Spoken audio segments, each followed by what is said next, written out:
Olá, sejam bem-vindos. Essa é a nossa aula de biomoléculas. Na aula de biomoléculas de hoje, nós vamos estudar um grupo de biomoléculas super importante para os organismos vivos, as proteínas. O nosso objetivo nesse estudo vai ser entender como as proteínas têm uma relação direta entre a estrutura que elas apresentam e a função que elas realizam. Então, para a gente realizar esse estudo, nós temos que dividir essa aula em partes, que a gente vai perceber que toda essa questão de estrutura e de função tem vários detalhes que a gente precisa ir trabalhando e compreendendo em sequência.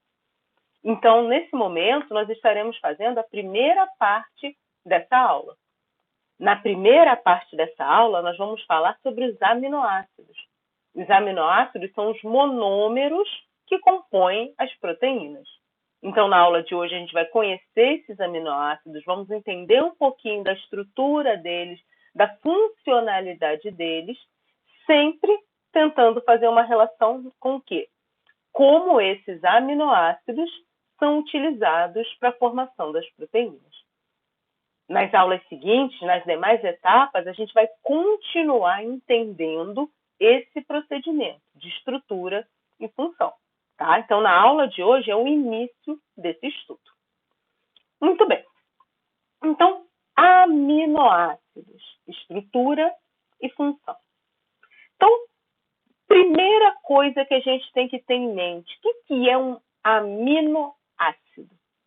Aminoácido é uma molécula que ela tem uma estrutura bem definida.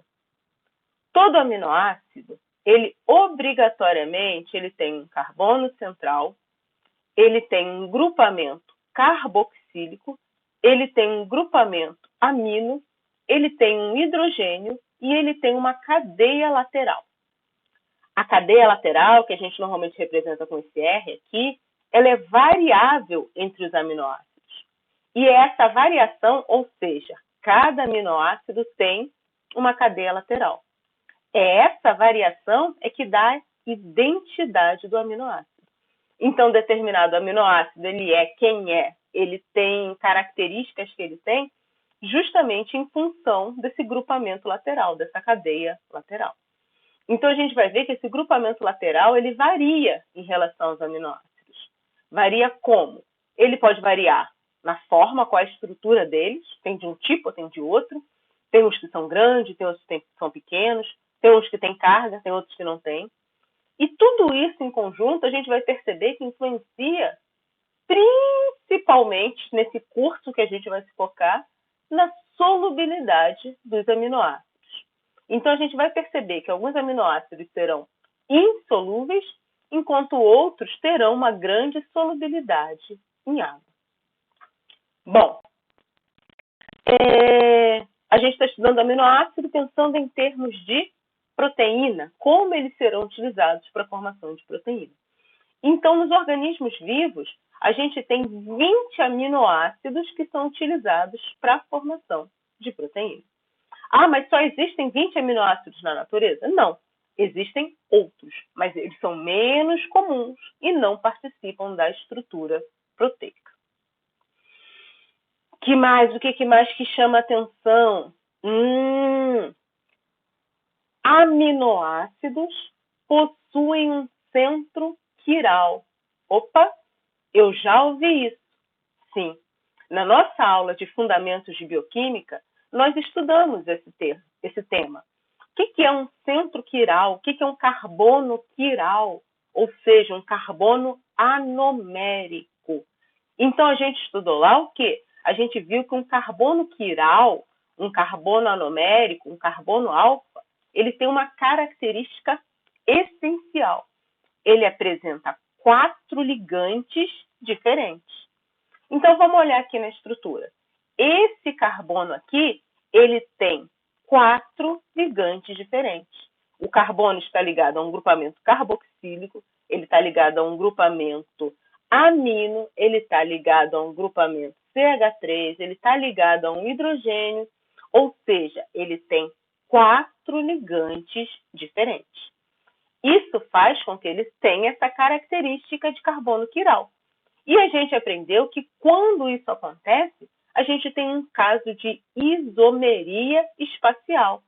Que tipo de isomeria espacial? A isomeria óptica.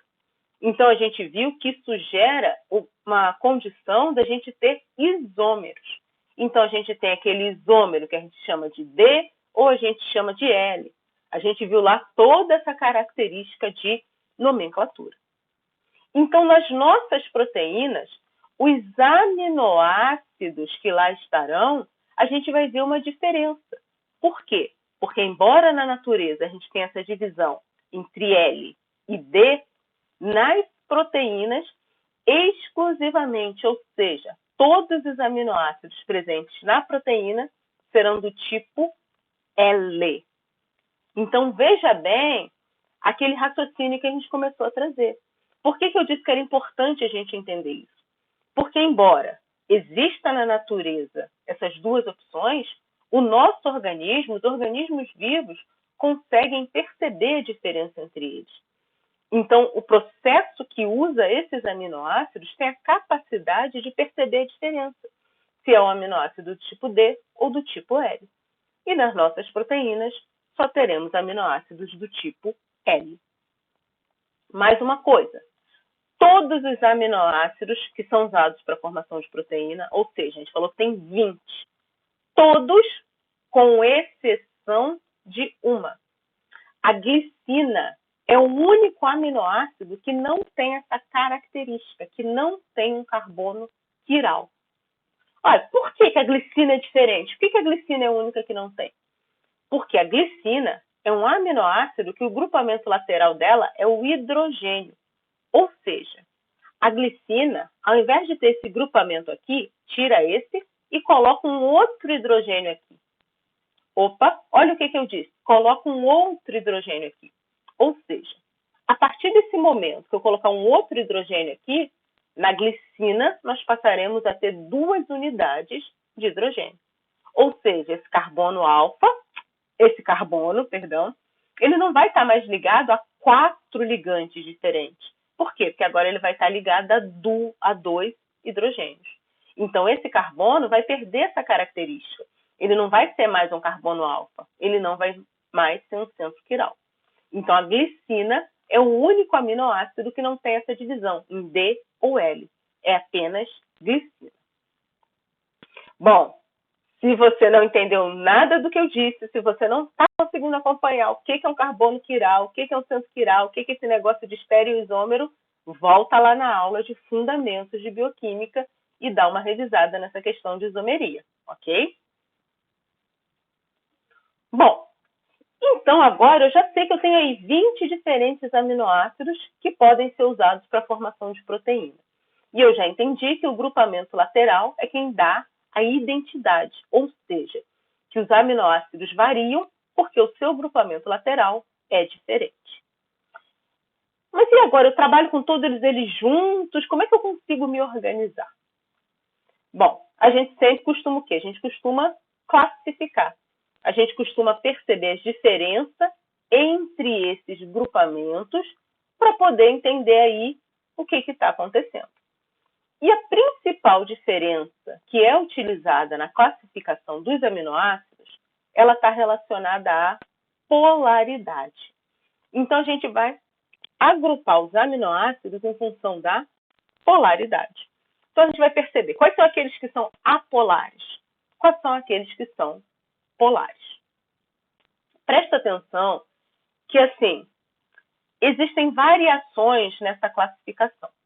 Então, se você estudar com Leninger, que é o livro que nós estamos seguindo nessa aula, a gente vai ver um tipo de classificação. Se você mudar de livro, vai ter uma pequena variaçãozinha.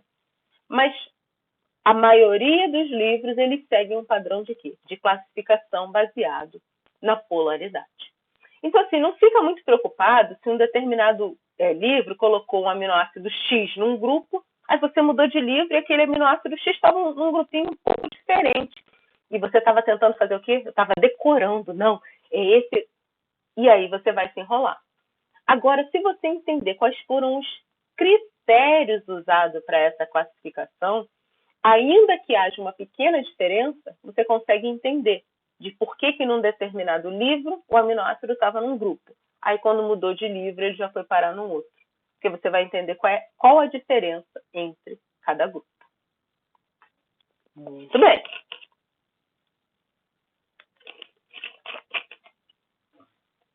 Então, a gente acabou de dizer que a nossa classificação ela vai ser baseada na polaridade. Então, de cara, a gente vai trazer essa ideia, que alguns aminoácidos, o grupamento lateral, ele vai ser essencialmente apolar, enquanto outros, o grupamento lateral vai ser polar. Então, eu já estudei lá na aula de água, eu já entendo o que é essa polaridade. Eu já entendo que as substâncias apolares, ou seja, as substâncias hidrofóbicas, elas não interagem com a água. Elas não formam uma estrutura de interação com essa água. Então, a gente estudou lá e a gente entendeu o quê? Que quando isso ocorre, quando eu tenho uma substância apolar no ambiente aquoso, qual é a tendência dessa substância? A gente viu o exemplo do óleo. A gente viu que as gotas de óleo, elas tendem a fazer o quê? Elas tendem a se agrupar, elas tendem a ir para o interior, elas tendem a se proteger da água. E a mesma coisa a gente vai observar aqui com a cadeia lateral desses aminoácidos. A proteína, ela não vai ficar aberta na célula. A proteína, ela vai se dobrar. A proteína, ela vai se enovelar. E aqueles aminoácidos que são apolares, qual é a tendência deles? A tendência deles é ir para o interior, é ir para o local que tem menos água. Então, esses aminoácidos apolares, uma vez que suas cadeias são hidrofóbicas, eles tendem a ir para o interior das proteínas. E por que isso é importante? Porque a gente viu que existem interações hidrofóbicas. Então, aqueles apolares, quando eles ficam juntinhos, eles interagem entre eles. Eles não interagem com a água, mas eles interagem entre eles. E essa interação entre eles também vai ser importante para quê? Para ajudar na estrutura da proteína. A gente vai ver que quanto mais isso acontecer, mais estável essa estrutura se mantém, mais estável essa estrutura fica. Diferente do que acontece com quem? Do que acontece com os aminoácidos polares. Por que tem essa diferença? Porque nos polares, o grupamento lateral, eles são hidrofílicos, ou seja, eles tendem a interagir com a água. São grupamentos que apresentam grupos funcionais capazes de formar pontes de hidrogênio com a água. Então, se eles interagem com a água, eles vão ficar no meio, escondendo? Não. Vai ser justamente o contrário.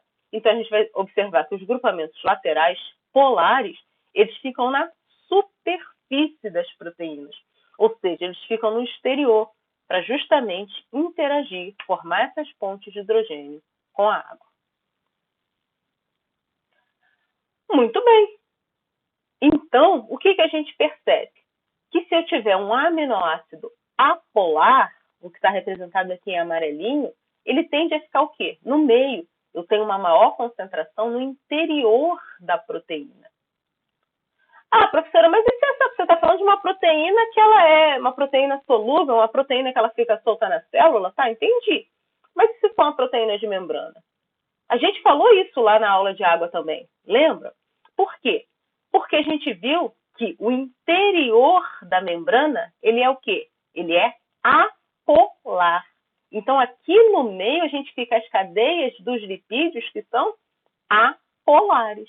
Então, o que vai acontecer com a proteína? Os aminoácidos, as cadeias dos aminoácidos que são apolares, eles vão se localizar na mesma região. Então, a gente vê que no interior da membrana, a gente tem as cadeias dos lipídios e a gente tem as cadeias dos aminoácidos apolares. E o que fica do lado de fora? A gente tem essencialmente o quê? Os que são polares. Muito bem. De outra maneira ainda, a gente observa que justamente esse posicionamento dos aminoácidos com suas cadeias polares no exterior é quem permite o quê? A interação dessa proteína com a água. essa interação da proteína com a água é essencial para quê? É essencial para esse critério aqui, a solubilidade. Então, a gente percebe que tem algumas proteínas que elas são solúveis. Elas interagem com a água e elas formam um ambiente homogêneo com essa água. Porém, existem algumas proteínas que elas são insolúveis. Ah, por quê? Está relacionada a essa estrutura. Então, se uma proteína ela consegue se manter numa condição onde os polares ficam para fora, digamos assim, protegendo os apolares, a gente vai ter uma proteína que interage com a água e que será bem solúvel em água. Muito bem, então agora eu entendi essa divisão entre apolar e polar. Entendi como que eles se comportam em relação à proteína. Mas como é que são esses grupamentos laterais? Já que eles são apolares e polares, como é que eles são? Eu quero ver a estrutura deles para entender o que leva a essa diferença de polaridade. E é nesse ponto aqui que eu falei que às vezes tem uma diferença entre os livros. Então, por exemplo, os apolares, que é o que a gente vai começar a falar agora, tem livros que simplesmente só classificam como apolares e acabou. Não fazem uma subdivisão. No Leninger, nós veremos uma subdivisão. Os apolares são divididos em dois grandes grupos. Um grupo que nós chamamos de apolar alifático e um grupo que nós chamamos de apolar aromático. Então, os apolares alifáticos. Então, aqui nesse grupo eu tenho a glicina, a alanina, prolina, valina, leucina, isoleucina e metionina. Preciso decorar? Não, a gente precisa entender. Então, se esses aminoácidos eles são apolares, eu observo aqui na cadeia uma característica muito comum. Percebam que esses grupamentos eles são predominantemente formados por carbono e hidrogênio. Carbono, hidrogênio, carbono, hidrogênio. A gente tem aqui um enxofre, a gente tem aqui um enxofre. E o restante a gente tem, em sua maioria, carbono ou apenas o hidrogênio. Então, aqui são grupamentos laterais que não apresentam grande possibilidade de formar pontes de hidrogênio com a água. Característica que a gente também vai observar quando a gente olhar os apolares aromáticos. Qual é a diferença desse aqui para o anterior? Ambos são apolares. Só que percebam que agora essa cadeia aromática, essa cadeia lateral, ela tem um grupamento aromático. Ela tem esse anel aqui fechado. Isso traz uma série de outras características. Por quê? Porque imagina na nossa proteína. Eu falei que a proteína ela não vai ficar linear. A proteína ela vai se enovelar, ela vai se dobrar. Então, agora imagina a proteína usando a glicina. Então, ela vai usar a glicina. Olha o tamanho do grupamento lateral da glicina. É um hidrogênio. Só um hidrogênio. Então, a proteína ela pode se dobrar, que aquele hidrogênio ele ocupa um determinado espaço. Mas agora imagina se no lugar da glicina a gente tivesse, por exemplo, o triptofano. Opa! Então, observa agora a estrutura que esse triptofano tem. Então, será que naquele espaço que estava a glicina, será que o triptofano, se eu pudesse chegar ali, cortar, tirar a glicina e colocar o triptofano, será que daria certo? Será que o espaço ia ficar certinho? Perceba que esse anel, ele não é uma coisa maleável, que ele pode se dobrar, ele é uma coisa muito mais rígida. Então, observem que, embora ambos os grupos, o alifático e o aromático, eles sejam apolares, a diferença nessa estrutura pode influenciar no uso deles em relação às proteínas. As proteínas que apresentam uma maior quantidade desse tipo de aminoácido, talvez a estrutura que ela vai formar, talvez tenha que ser diferenciada em relação a uma proteína que tenha uma maior quantidade da glicina, por exemplo. Muito bem. Então, esses são os dois principais grupos de aminoácidos apolares. E os polares? Bom, com relação aos polares, a coisa muda um pouquinho de figura. A gente já entendeu que os polares, eles interagem com a água. Eles formam pontes de hidrogênio com a água. Mas a gente tem três grupos diferentes. A gente tem polares que não apresentam carga, então a gente olha para o grupamento lateral, ele não tem nenhuma carga. A gente tem grupamento lateral que apresenta uma carga negativa, e a gente olha e vê aminoácidos que o grupamento lateral tem uma carga positiva. A gente diz que os negativos, com carga negativa, a gente diz que são cadeias laterais básicas.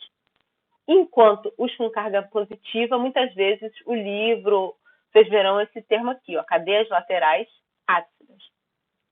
Nossa, básica, ácida, sim, a gente vai perceber que essa carga ela tem uma relação direta com o valor de pH. Então, essa classificação, se a cadeia lateral tem carga negativa, se tem carga negativa, se tem carga positiva, ela tem que ser avaliada em pH 7. Vamos ver os exemplos.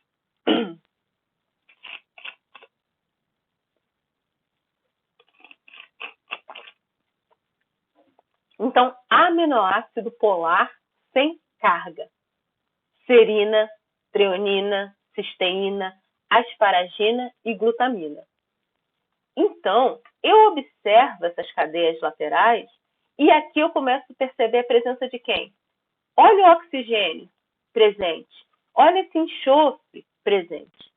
Então, já são grupamentos, já são átomos que vão permitir uma interação, a formação dessas pontes de hidrogênio.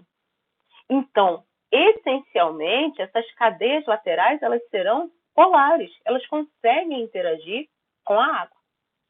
Mas percebam que nenhuma dessas cadeias laterais eu observo a presença de carga. Diferente do que acontece quando eu olho para a lisina, para a argilina e para a histidina. São grupamentos laterais, polares, e que apresentam carga nesse grupamento lateral. Então, percebo aqui, ó, uma carga positiva, uma carga positiva, uma carga positiva. Só que esses grupamentos apresentam carga em pH 7. Se eu mudo o valor de pH onde eles estão, então se eu tiro do pH 7, coloco num pH 2, ou pego e coloco num pH 11, talvez ocorra uma mudança na carga desses aminoácidos. Então, essa classificação de carga ela foi padronizada para ser avaliada em pH 7. Então, a lisina, a arginina e a histidina são aminoácidos cujas cadeias laterais apresentam carga positiva no pH 7. Diferente do aspartato e do glutamato. Por quê? Porque esses dois aminoácidos, a cadeia lateral apresenta o quê? Apresenta uma carga negativa. Então, percebam que em pH 7, se eu olho para esses aminoácidos, se eu vou lá estudar a estrutura deles, eu vou observar a presença de uma carga negativa. Talvez em outro valor de pH, eu já não observe essa carga.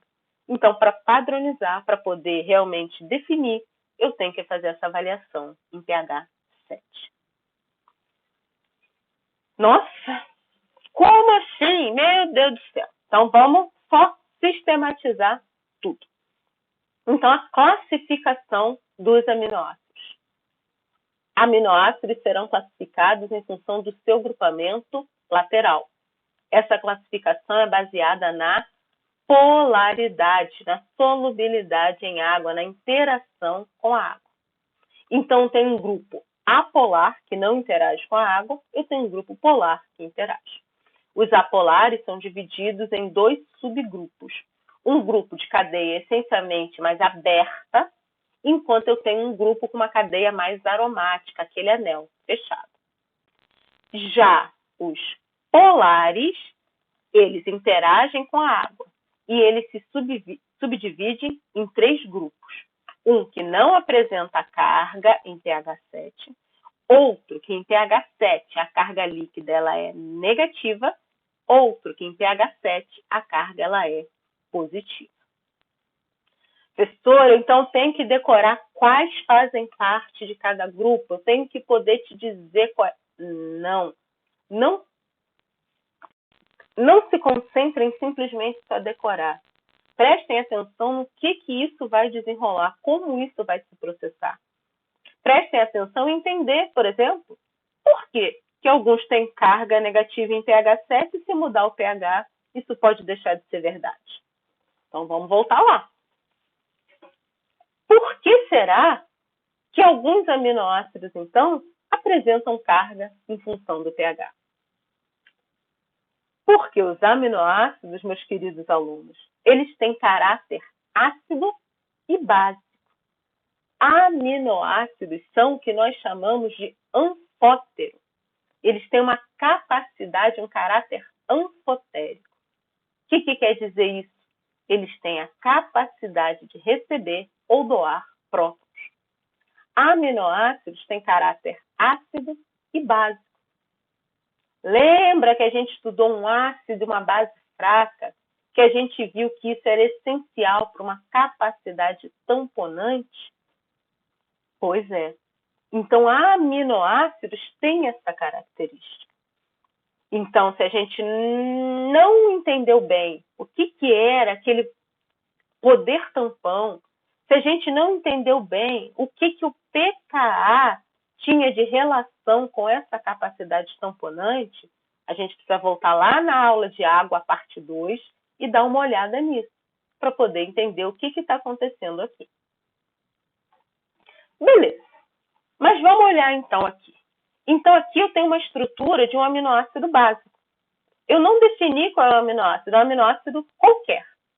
Todo aminoácido, o que ele tem presente? Ele tem um carbono central, ele tem um carboxílico, um amino e um hidrogênio. Então percebam uma coisa. Existe uma condição que eu estou vendo aqui, esse NH3+.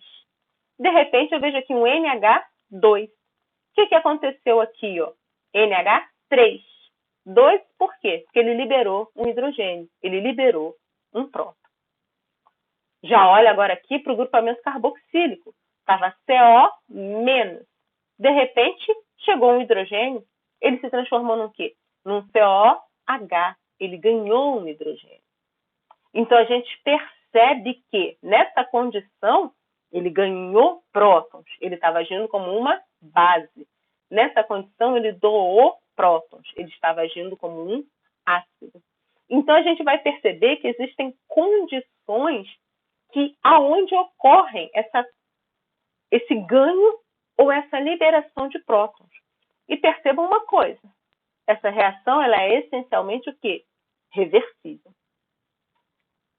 Então, como a gente já aprendeu, a capacidade de atuar como ácido ou base, a faixa aonde a gente tem essa troca de prótons, esse ganho ou essa liberação de prótons, está relacionada com o valor de pKa.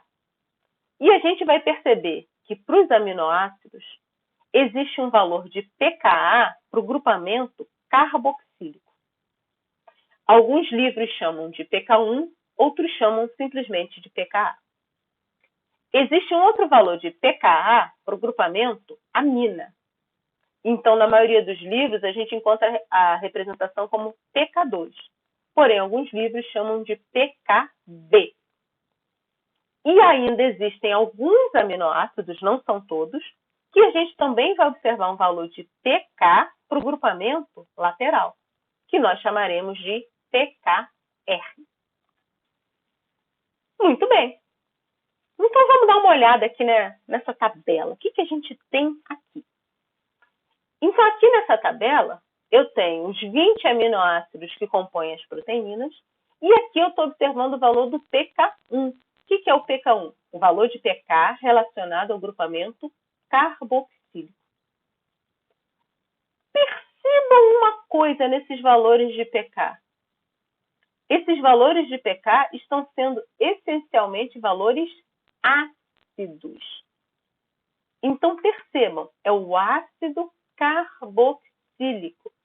Então, a gente vai perceber que o grupamento carboxílico, ele é um grupamento onde o tamponamento dele vai ocorrer em condições o quê? Em condições ácidas. Diferente do que vai acontecer com o grupamento amino. Percebam aqui os valores de pK2, os valores do grupamento amino. Esses valores de pK2 são valores essencialmente o quê? Valores básicos. Então, a gente diz que esse grupamento amino, ele tem uma capacidade tamponante, ou seja, ele ganha ou perde prótons em valores de pH essencialmente básicos. E o grupamento lateral? Percebam que não são todos os aminoácidos que apresentam grupamento lateral que têm essa capacidade tamponante. Isso daqui, gente, esses valores, esse valor já está tabelado, ele já é conhecido. Então, em função da estrutura do grupamento carboxílico, em função da estrutura do grupamento amino, se chegou nesses valores. Qual é o valor de pH aonde ele faz essas trocas? Mas o grupamento lateral? Tem grupamento lateral que a estrutura não permite essa troca. Então, se ele não troca, não tem essa capacidade, ele não tem esses valores de pK. Então, a gente vai perceber o quê? A gente vai perceber que os aminoácidos que predominantemente têm essa capacidade de ganhar ou perder prótons no grupamento lateral são essencialmente quem?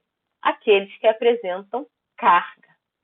Aqueles que têm carga positiva ou aqueles que têm carga negativa. Além deles, a gente pode citar aqui a cisteína e a tirosina. Mas a gente vai focar aqui e entender o que está acontecendo com esses aqui. Os que têm carga quando a gente muda o valor de pH. Ainda tem mais uma coisa. A gente está falando de carga. Então, o aminoácido ele pode ter uma carga positiva, ele pode ter uma carga negativa, e ainda existe uma condição que, embora ele tenha essa capacidade, que às vezes ele fica sem carga nenhuma. É onde que a gente chama de ponto isoelétrico, PI. O que quer dizer isso? Vamos lá.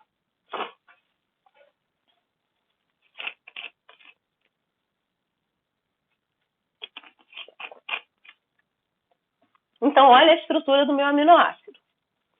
Carbono central, carboxílico, amino e hidrogênio. Saindo prótons. Por que está saindo prótons? Porque o meu aminoácido, ele tem essa capacidade. Então, observa aqui o que aconteceu no grupamento carboxílico. O grupamento carboxílico, ele liberou prótons, então ele era COH, ele ficou CO-. Então, ele atuou como ácido, liberou prótons, e ele saiu da sua forma protonada e passou para a sua forma desprotonada. Ele liberou esse próton. Muito bem. Só que isso também pode acontecer com quem? Quem é que também tem capacidade de liberar prótons aqui nesse aminoácido? O grupamento amino. Então, percebe que o grupamento amino, ele também pode liberar prótons. Então, ele era NH3. Quando ele liberou prótons, ele passou a ficar NH2. Agora, olha uma coisa aqui. Esse aminoácido, conforme a estrutura dele mudou, a carga líquida dele também mudou. Como assim carga líquida? No início, quando eu olho para essa estrutura aqui, a única carga que eu vejo qual é? Uma carga positiva. Então, qual é a carga líquida desse aminoácido? Mais um. Se eu venho para cá e olho para essa estrutura, qual é a única carga que eu vejo nele? Essa carga aqui negativa. Então, qual é a carga líquida desse aminoácido? -1. E Quando eu olho para essa estrutura aqui no meio, quando eu olho para essa estrutura, eu vejo uma carga negativa, mas eu também vejo uma carga positiva. Então, qual é a carga líquida desse aminoácido? -1 com +1, a carga líquida dele é 0. Então, a gente começa a perceber uma mudança de carga nesses aminoácidos. Vamos olhar de novo. Nosso aminoácido aqui de novo. Só que agora, por que está aqui CH2? De onde surgiu isso, professor? Porque agora o grupamento lateral é o próprio hidrogênio. Essa aqui é a glicina. Lembra que a gente falou da glicina? Que ela tem o hidrogênio dela e o grupamento lateral, que é o hidrogênio. Então, a gente continua com carbono central, carboxílico, amino, o hidrogênio e o hidrogênio do grupamento lateral. Isso, gente, é uma coisa que às vezes deixa a gente confuso, né? Porque a gente olha esse desenho aqui, está diferente, e a gente se perde. Então, a gente tem que se acostumar com essas diferentes representações. Tá, mas o que eu quero que vocês olhem para cá?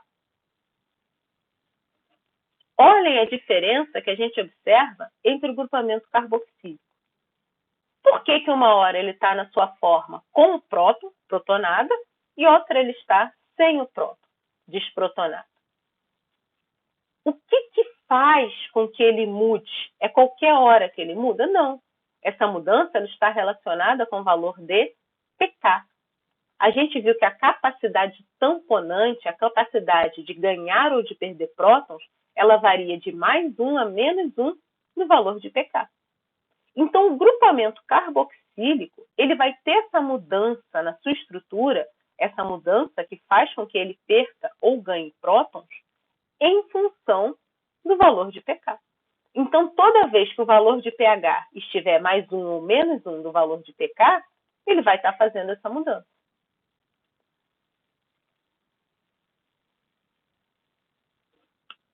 Olha onde que a gente chega. pK é o ponto de equilíbrio. Como assim o ponto de equilíbrio? A gente viu lá no exemplo, quando a gente falou do ácido acético. A gente viu que tinha lá um valor de pK do ácido acético. E a gente viu que a capacidade tamponante é de -1 a +1 do valor de pK. A gente fez, inclusive, uma curva de titulação para observar como é que era o comportamento do ácido acético. O que a gente está fazendo aqui é a mesma coisa. Só que agora a gente não está falando mais do ácido acético. A gente está falando do aminoácido. E no aminoácido, a gente tem grupamentos que vão tamponar, que vão ter essa capacidade de ganhar ou de perder prótons. Então, o que a gente percebe? O grupamento carboxílico, ele tem o seu valor de pK, o valor de pK1. Toda vez que o valor de pH for menor do que o valor de pK1, qual é a tendência do grupamento carboxílico? Ele tende a permanecer com seu próton.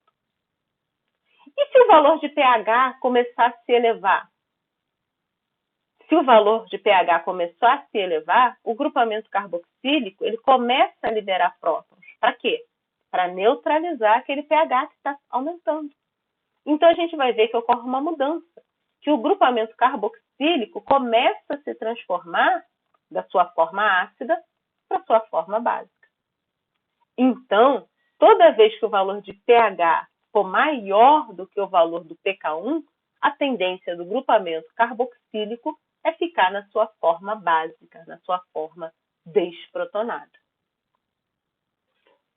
O mesmo raciocínio a gente pode fazer para o grupamento amino. O grupamento amino ele tem a sua forma protonada e a sua forma desprotonada. Quando ele muda de uma forma para outra, em qualquer valor de pH? Não. Essa mudança na estrutura do grupamento amino está relacionada ao seu valor de pK. A gente diz que o pK do grupamento amino é o pK2. Então, a gente sempre vai fazer uma comparação. Qual é a comparação que a gente vai fazer? Esse valor de pH, aonde o aminoácido está, esse valor de pH é menor do que o pK2?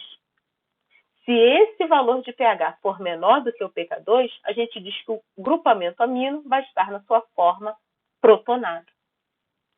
Mas, se o valor de pH aonde o aminoácido está for maior do que o pK2, o que acontece com o grupamento amino?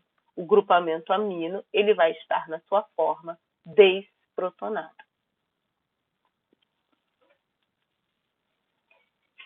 E isso ainda traz para a gente aquela coisa que a gente falou do ponto isoelétrico. Nossa, como assim ponto isoelétrico? Por quê? Porque se eu olhar de novo para a carga desses aminoácidos, eu vou perceber uma coisa, que nessa estrutura aqui, eu tenho uma carga líquida positiva. Nessa estrutura aqui, eu já tenho uma carga líquida negativa. E nessa estrutura, o que eu tenho? Opa, mais 1 menos 1, minha carga é 0. Ah, então, professora, você já tinha falado isso, que o ponto isoelétrico era o ponto de carga 0. Sim. Só que agora eu estou trazendo para você que esse ponto de carga 0, ele é influenciado pelo quem? Pelo valor de pH. Ué, por que ele é influenciado pelo valor de pH? Claro, o valor de pH não está mudando a estrutura do meu aminoácido? E não é a estrutura que determina o ponto de carga 0?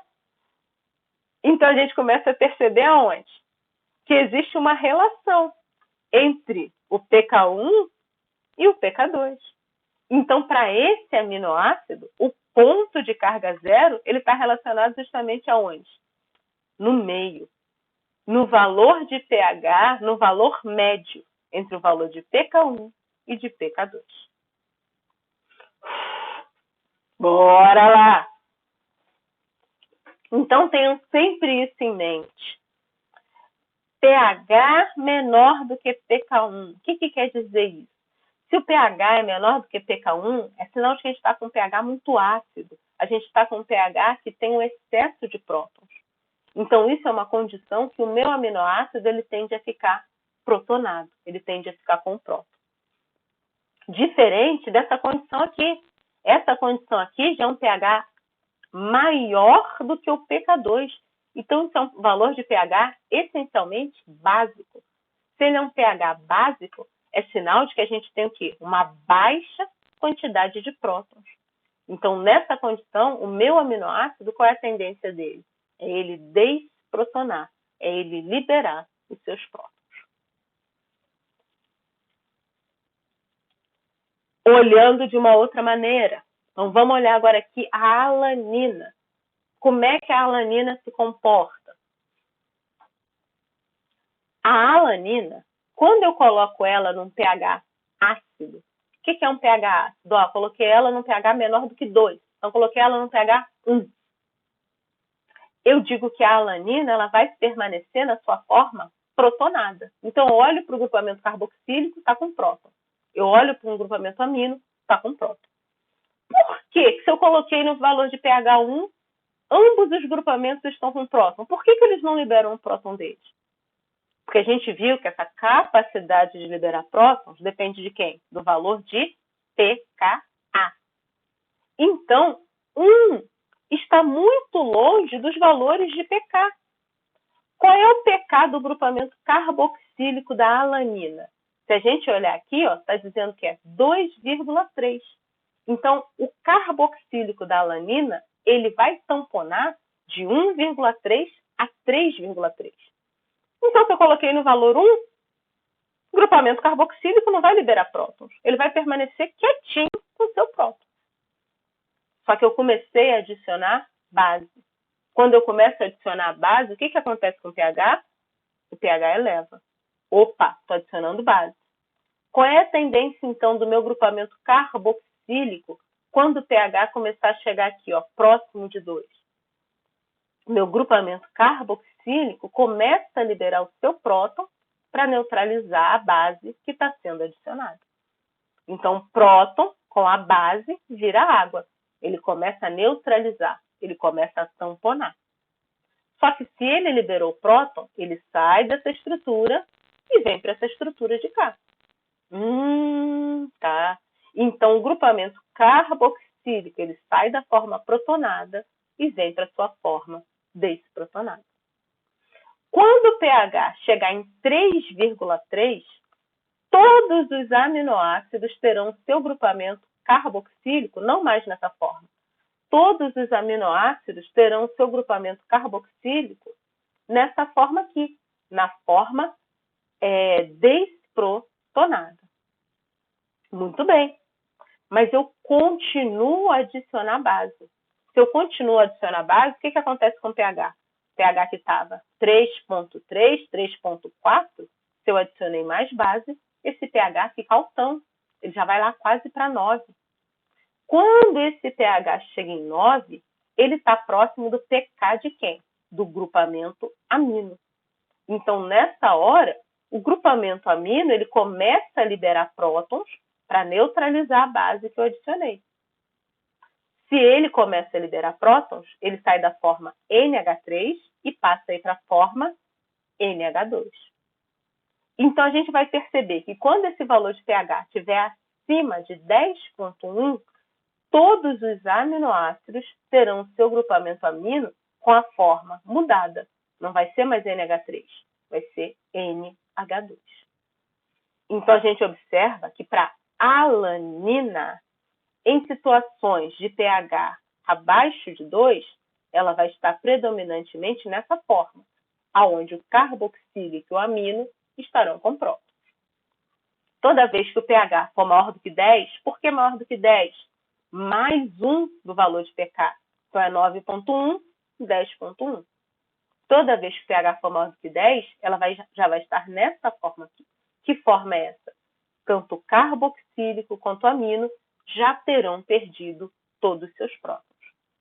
Ah, tá, mas e entre 2 e 9, 2 e 10? Como é que está ali no meio, entre os valores de pK?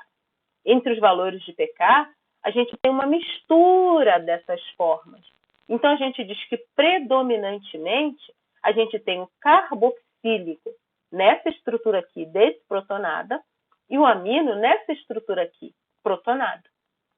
Mas existe um valor de pH onde a gente tem um equilíbrio perfeito. Que valor é esse? Como é que a gente vê? É o valor onde a gente tem a forma isoelétrica, a carga zero. Como é que eu calculo isso? Eu calculo isso, no caso da alanina, pegando o valor de pK1 mais pK2 e dividindo por 2, que eu vou achar aproximadamente esse valor aqui. Por que eu disse que no caso da alanina? Porque existem variações entre os aminoácidos. A alanina é um aminoácido cujo o grupamento lateral ele não tem capacidade de ganhar ou de perder prótons. Vocês verão outros exemplos onde o aminoácido ele apresenta um grupamento lateral com pKr. Ou seja, o grupamento lateral dele também ganha e perde prótons. Isso traz para a gente uma mudança nessa conversinha aqui. Por quê? Porque a gente também vai ter que considerar o que vai estar acontecendo no grupamento lateral. Então, a gente também vai ver que o grupamento lateral, nesse caso, também vai variar. Então, o cálculo do PI, o cálculo do ponto isoelétrico, vai ser um pouquinho diferente. Beleza. Só para fechar esse raciocínio. Quando a gente estudou o ácido acético, lá quando a gente viu essa questão aí dessa capacidade tamponante, a gente fez um gráfico de titulação. Só que qual é a diferença que a gente está vendo aqui? Porque lá a gente viu que tinha um ponto onde tinha um tamponamento. Aqui nós estamos observando 2 pontos de tamponamento. Lembrando, o que é tampão? É um ponto onde o pH... Opa!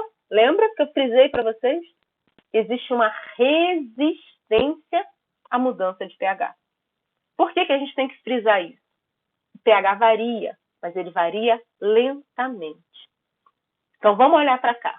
Meu aminoácido foi colocado numa solução onde o pH está quase zero, ó, pH bem ácido. Qual é a estrutura que o meu aminoácido está? Ele está com o seu grupamento amino com próton, seu grupamento carboxílico com próton. Eu começo a adicionar base. Se eu começo a adicionar base, qual é a tendência do pH? O pH começa a aumentar. Mas, de repente, eu começo a observar que eu adiciono base, e o pH aumenta lentamente. Está demorando a aumentar.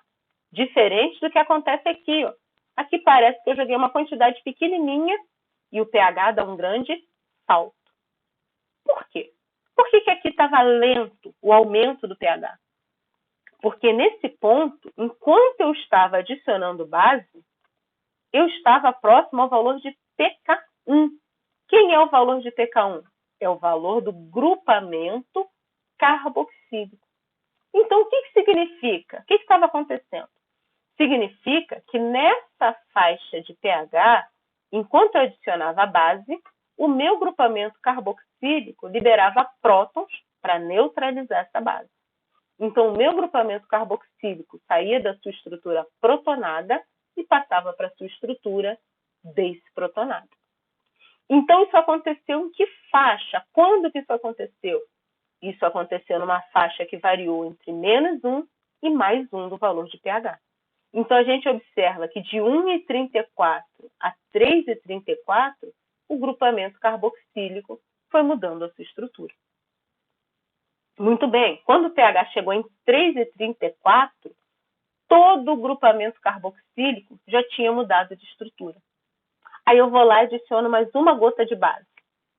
Quando eu adicionei essa gota de base, não tinha mais carboxílico para liberar o próton. Então, o pH ele dá um grande salto. Por quê? Porque ninguém neutraliza essa base que foi adicionada. Ah, professora, mas não tem um grupamento amino também? Por que o grupamento amino não neutralizou essa base que você adicionou agora? Porque a capacidade de tamponamento do grupamento amino, qual é? -1 a +1 do valor de pK. Qual é o valor de pK do grupamento amino? 9,60. Então, quando que ele vai tamponar? Ele só começa a tamponar quando o pH atingir 8,60. Então, observe que depois de 3,34, quando eu adiciono uma gotinha, uma quantidade pequena de base, o pH vai dar um grande salto. Vai dar um grande salto por quê? Porque nessa faixa de pH não existe nenhuma estrutura que possa neutralizar a base.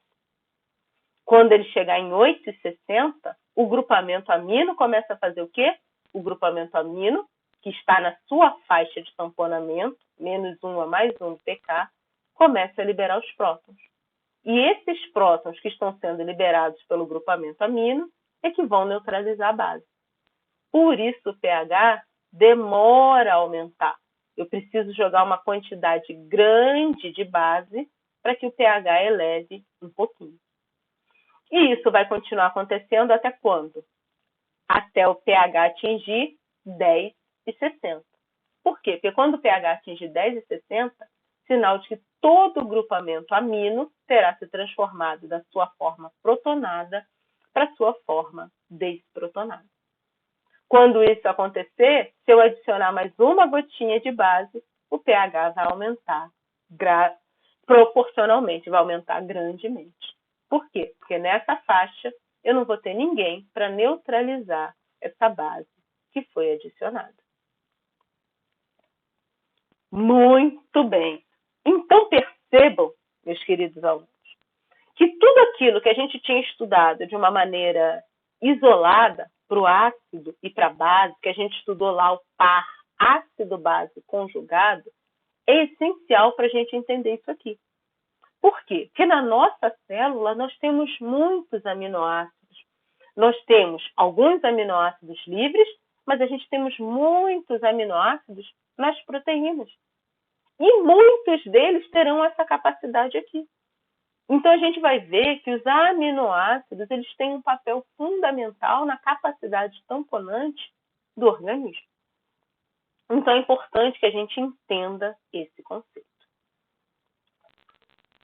Como referência para a nossa aula, nós temos aí o nosso Princípios de Bioquímica de Leninger, 6ª edição, o capítulo 3. Essa parte inicial da nossa aula, a parte 1 da biomolécula proteína, capítulo 3. tá? E temos outros livros, vocês podem utilizar os livros que vocês tiverem disponíveis, que eles também têm esse conteúdo para vocês estarem estudando. Beleza? Nos vemos na próxima aula com a continuação do estudo dessa proteína, da sua estrutura e função. Até a próxima aula.